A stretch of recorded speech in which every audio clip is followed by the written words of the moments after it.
If you've watched movies, played video games, or even watched the news, chances are you're familiar with the AK-47 rifle.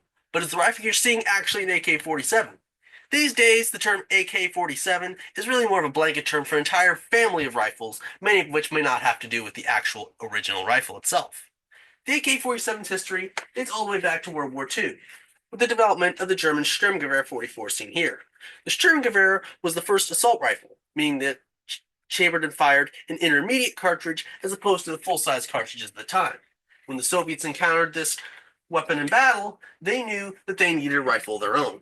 And as such, Mikhail Kalashnikov developed his AK-47 shortly after World War II in 1947. The AK-47 was a great prototype, though it still had its flaws, such as reliability issues and cost and ease of production. However, these issues were rectified somewhat with the Type 2 and 3 AKs produced in 1951 and 1955.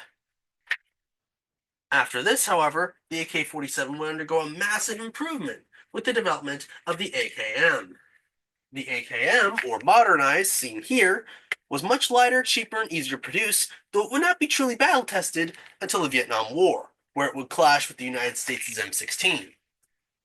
Although the AKs worked better in the harsh environments of the Vietnamese jungle, the M16 had many benefits, such as its lightweight, improved accuracy, and more ammo capacity.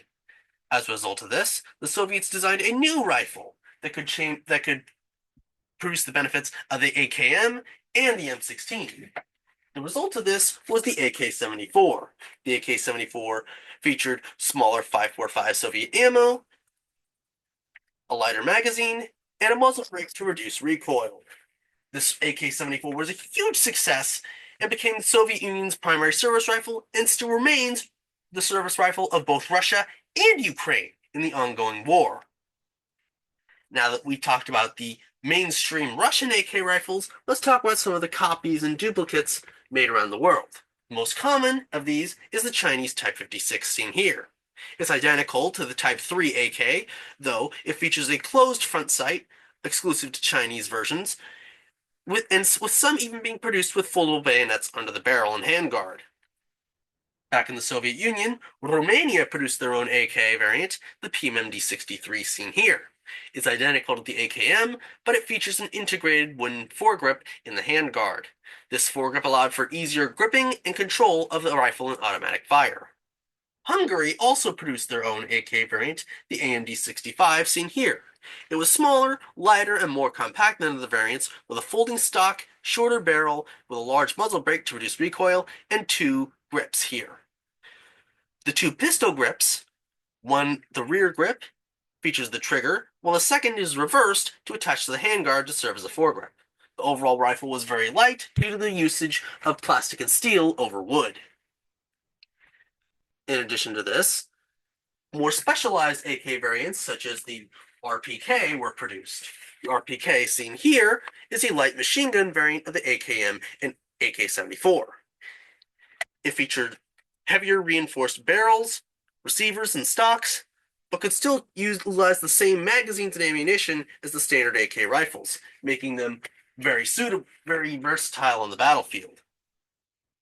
In addition to these, the AK spawned a variety of diverse weapons all over the globe, such as Finland's RK-62 seen here.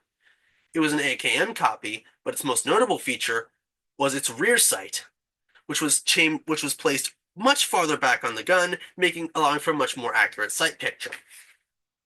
The RK-62 itself would also inspire the Israeli Galil assault rifle, seen here. The Galil was similar to the RK-62, but was chambered in the NATO 5.56 caliber, featured a bipod that doubled as wire cutters. It even featured a bottle opener in the handguard.